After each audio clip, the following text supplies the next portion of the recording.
Y'all seen the thumbnail, you've seen the title. I'm about to blow your mind. These things are so good. These are perfect for any football party. It's good for any kind of barbecue you're doing as a side item. Heck, man, they're good all by themselves. I could smash a ton of these. Let's get going. First things first, I've got a pasta pot and I've got the water boiling. Go ahead and remove our lid. I'm gonna add in a teaspoon of salt. Kind of give that a good stir. Now I got some elbow noodles, 1 pound. Now it might not take the whole pound, but I'm gonna go ahead and cook them. Hey Siri, set a timer for 7 minutes. All right, we have been going 7 minutes. Let's reach back here and turn our fire off. Now I'm gonna reach and grab this without trying not to burn myself. Get it over here in the sink. Just like that. Move the pasta. Set it over here. I'm gonna go ahead and drain this water out because I'm gonna use this pot to mix everything up in to where I don't have to dirty all the other pots up. All right, we're just gonna let these macaroni elbows hang out. We're gonna go ahead and get the cheese going. So when I do this nowadays, I don't do a bechamel sauce with the butter and flour and milk and stuff. I found a much better and easier way. I'm gonna show you that now. For this recipe, I'm gonna add about 1/2 of this can of evaporated milk. Doesn't have to be spot on, just kind of guesstimate at it. All right, so I'm using emulsifying salt inside of this evaporated milk. You can use water, you can use beer, you can use milk, whatever. I like what evaporated milk does to cheese. But sodium citrate, that is an emulsifying salt. And you'll use 1/2 teaspoon for every 8 ounces of cheese. And I've got 3 blocks of cheese, each one weighed 8 ounces, so I'm going in with a teaspoon. And we'll call that 1/2, close enough. Give all that a good stir. And what that emulsifying salts do, most cheeses or a lot of cheeses, if you try to melt them like a cheddar cheese, the oil will separate and it just ends up being a globby, oily mess. This keeps it emulsified to where it's a nice, creamy texture. You can do the same thing with the bechamel sauce using the flour and the milk and the butter, but you can eliminate all of that just by doing what I did right here. Now there's my cheeses. That's a mild cheddar, pepper jack, and that is smoked Gouda. That's a good combination. All right, but before I put those in there, I want to season this up a little bit too. I have here some Cajun seasoning that Keith Jenkins, my buddy, has developed. He's got 4 different seasonings, but this is the Beaucoup.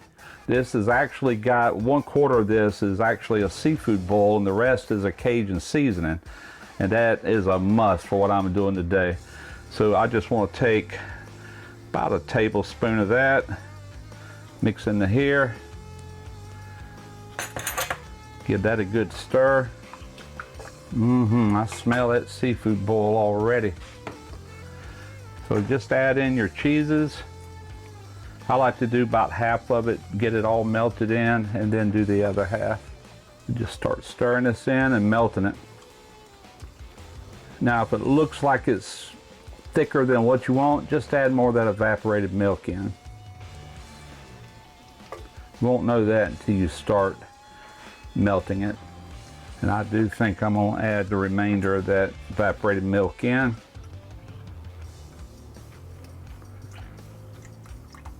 So that is a total of 12 ounces if I'm not mistaken. Yep, 12 ounces.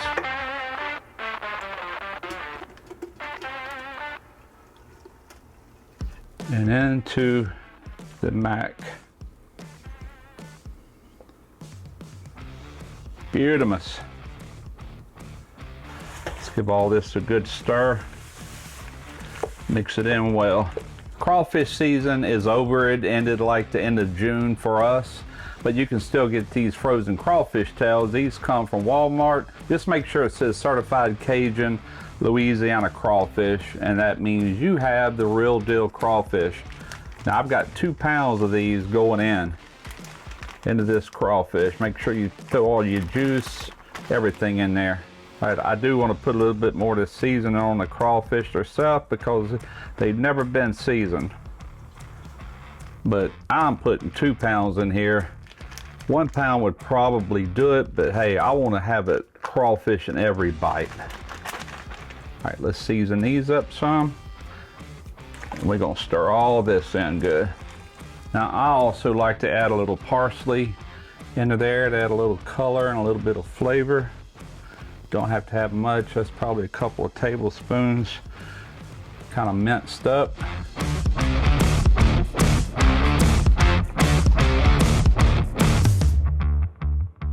Now you could just pour this over in a pan like I'm getting ready to do and cover it with some more cheese and maybe some breadcrumbs that's been soaked in butter.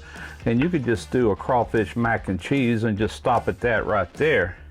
But oh no, we're not doing that. We're going all the way. I know my arm's in the way, but I got to use 2 hands here. Just take and smooth that out. And for the record, 1 pound of the macaroni elbows is perfect for this size pan. And don't ask me what size it is. It's probably 9 by 13 perhaps. So what we do from here is I'm gonna put this in the refrigerator and let it cool off for about an hour. Then I'm in the freezer for about another 45 minutes. We don't wanna freeze it, we just wanna get it really firm. The mac and cheese has been in the freezer and I just put it down in the refrigerator. It's ready, it's completely chilled off, it's good and firm just where I need it. But I wanna thank real quick Brett White for giving me this Georgia plate. I've actually had this close to a month, and I've just now had an opportunity to actually put it on video since I'm over here shooting. And also, speaking of car tags, Cyborg tag that I showed about a month ago, I also want to mention that that particular tag, the guy that sent it to me, he's also a YouTuber. He's got a new YouTube channel. It's called Southern Cyborg Cooks. Go over there and check him out. Brand new channel. I'm sure he'll appreciate it. 300 and almost 40, yeah, 340. We're close. We're close. We're a little bit under, but I think we're good enough to go ahead and get things ready to start up. And guys, if you're needing an instant read thermometer, they're handy for everything. You can see I just verified the oil temperature with this. I'll trust this way before I trust the thermostat on this deep fryer. But it's just so good for so many things. If you're wanting to dial in that perfect steak, if you're wanting to get that chicken just right to where it's safe to eat, it's not under, and if you don't want to overshoot it by overshooting it, check out ThermoPro. I have a link in the description box. They have a lot of thermometers to choose from. I highly recommend this one. This is the ThermoPro Lightning. All right, so here's my station. I've got some all-purpose flour. I've got eggs, that's 3 eggs that I just cracked and whipped up, and I also got some panko breadcrumbs. Now these are not seasoned, and neither is this.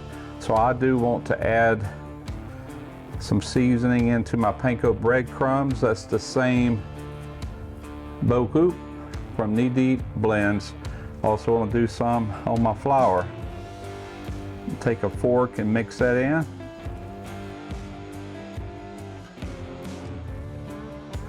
Now you've got to take your hands and you've got to really compress this. Make it into a ball.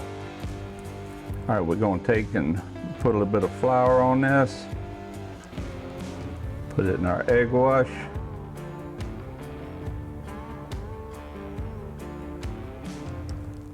Then into the panko breadcrumbs. Get your good coating of them on there. And there again, you want to press these in really well. All right, I have got 12 of these put together, and that's only like 1/4 of the mac I made, so that recipe will make quite a bit. Do one there, drop them in.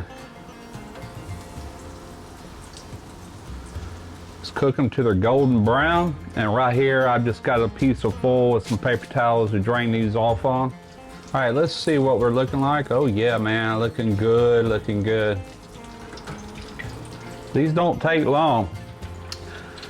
Now I'm making enough for all of us to eat, and the rest of that mac and cheese, that will be used probably tomorrow. And like I said earlier, you can take that, spread it out on a pan, add a little bit more breadcrumbs, some extra cheese to it, pop it in the oven at 350 for around 20-25 minutes. We'll have that with another meal. Take this over here and roll these out.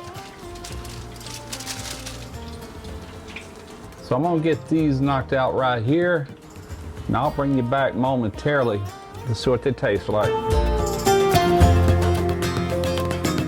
All right, so we are done. Now all I wanna do, I've already done the lower layer, I just wanna dust. As you can see, that's some more of that seasoning hitting my hand. I just wanna dust a little bit more on these. That is the beau coupe. Maybe flip them around a little bit, get some on all sides. Take a little bit of parsley, let it rain where it will. Check these out. Now I just ripped one in half for some thumbnail pictures, so that's the one I'm gonna try right there. All right, here we go.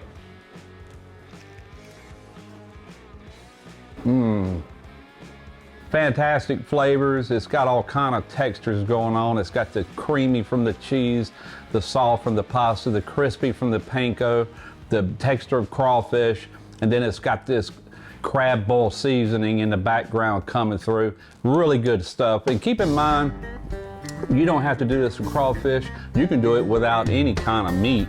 You can just do mac and cheese bites. You could add shrimp, you could add lobster, crab, you could do bacon, like crumbled up bacon. There's all kind of possibilities there. This is just a way of showing you just how to get there. And I hope you do give it a try. It's a little bit of a work, the mac and cheese, but making all these balls and all that, it becomes a little bit of a job there. But I had to show you how to do it. We absolutely love them. Hope y'all enjoyed it. I'm Russ Jones. Until next week, Smoky Riz Barbecue.